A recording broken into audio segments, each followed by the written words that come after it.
জামাত ইসলামী সম্পর্কে একটা ধারণা মানুষের মধ্যে প্রচলিত ছিল, একটা মিথ, একটা প্রচার অপপ্রচার যাই হোক, যে জামাত ইসলামী মুরব্বী লোকদের সংগঠন, এই বুড়ো দুড়ো লোকেরা এখানে আছে, কিছু দাড়িওয়ালা টুপিওয়ালা হুজুর পাঞ্জাবি টুপি পান খায়, এই মার্কা লোকেরা জামাত ইসলামী করে, একটা ধারণা একসময় প্রচলিত ছিল।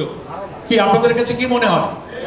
কিন্তু এখন সেই ধারণা কিন্তু দিনে দিনে দেশ, রাজনীতি, সমাজ, সভ্যতা, জ্ঞান, প্রযুক্তির বিকাশের সাথে সাথে জামাত ইসলামীকে যে একটা আধুনিক কল্যাণ রাষ্ট্র গড়ে তোলার বিপ্লবী কাফেলার নাম, দলে দলে লক্ষ লক্ষ তরুণ এখানে যোগ দিয়ে মানুষের সেই ধারণার বেড়াজাল ছিন্ন করে দিয়েছে।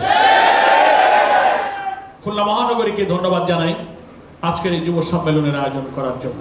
প্রিয় ভাইরা আমার, একটা যুব বিভাগ আলাদা কেন জামাত ইসলামীর জন্য? অনেক বিভাগ আছে আমাদের, যুবক একটা বিভাগ, এই বিভাগের একজন কেন্দ্রীয় দায়িত্বশীল আছে, শাখায় শাখায় দায়িত্বশীল আছে, যুবকদের ইউনিট আছে, প্রোগ্রাম আছে, সম্মেলন আছে। আজকে খুলনাতে সেটারই আপনারা প্রমাণ পাচ্ছেন নাকি বলেন? কারণ হচ্ছে যৌবন হচ্ছে মানুষের জীবনের শ্রেষ্ঠ সময় নাকি? যা কিছু ভাঙা আর গড়া দুনিয়ায় যা কিছু ঘটে, আপনি শিল্প বিপ্লবের কথা থেকে চলে যান অষ্টাদশ শতাব্দীতে, 1717 সালে রাশিয়ার রুশ বিপ্লবের কথা বলেন, তার প্রায় 10 বছর পরে চীনের বিপ্লবের কথা বলেন। বিপ্লবের আদর্শ যাই হোক, সেই সব বিশ্বজয়ী বড় বড় সমাজ পরিবর্তনের লড়াইয়ে কিন্তু তরুণ সমাজ নেতৃত্ব দিয়েছিল। পাঞ্জাবের জগতে একটি বিশ্বস্ত নাম, শাবাব এথনিক ওয়্যার। এ তো সমকালীন বিশ্বের কথা বললাম।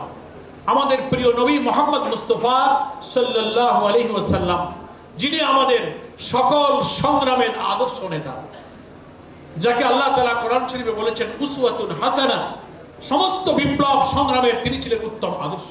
তার নাম কি? প্রিয় নবী মুহাম্মদ মুস্তাফা সাল্লাল্লাহু আলাইহি ওয়াসাল্লাম।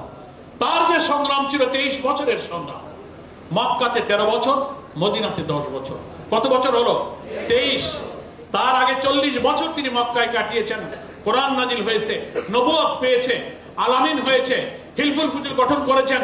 40 পর্যন্ত, নবুয়ত লাভ করা পর্যন্ত সমাজের তরুণদের, যুবকদের দুঃখ কষ্ট, হাসি কান্না বেদনা, মানুষের সব সংকটের সাথে মিশে তিনি সকলকে সংগঠিত করেছিলেন। হিলফুল ফুজুল নামে একটা সংগঠন কায়েম করেছিলেন। সবটাই ছিল 100 বার যুবকদের সংগঠন। নিজেও তিনি তরুণ ছিলেন।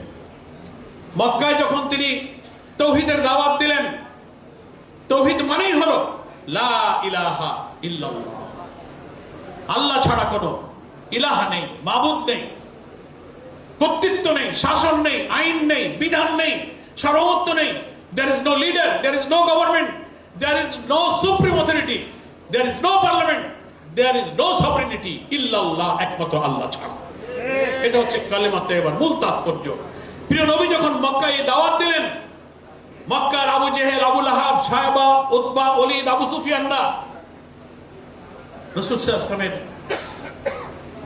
বিরুদ্ধে চতুর্দিক থেকে তারা ঘিরে ধরল।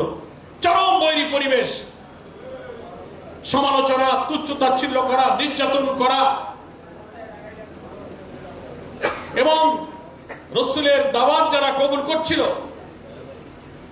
তাদেরকে কঠিন নির্যাতন দিয়ে এই আন্দোলনকে তারা থামিয়ে দিতে চেয়েছিল। সত্যের এই ডাক, পৃথিবীতে আল্লাহ তাআলার বিধান ছাড়া কারো বিধান মানুষের কল্যাণ আনে না, এই কথা যারা মানতে চায়নি সেদিন তারা প্রিয় নবীর কাফেলার বিরুদ্ধে তারা সেদিন ঝাঁপিয়ে পড়েছিল, হামলে পড়েছিল।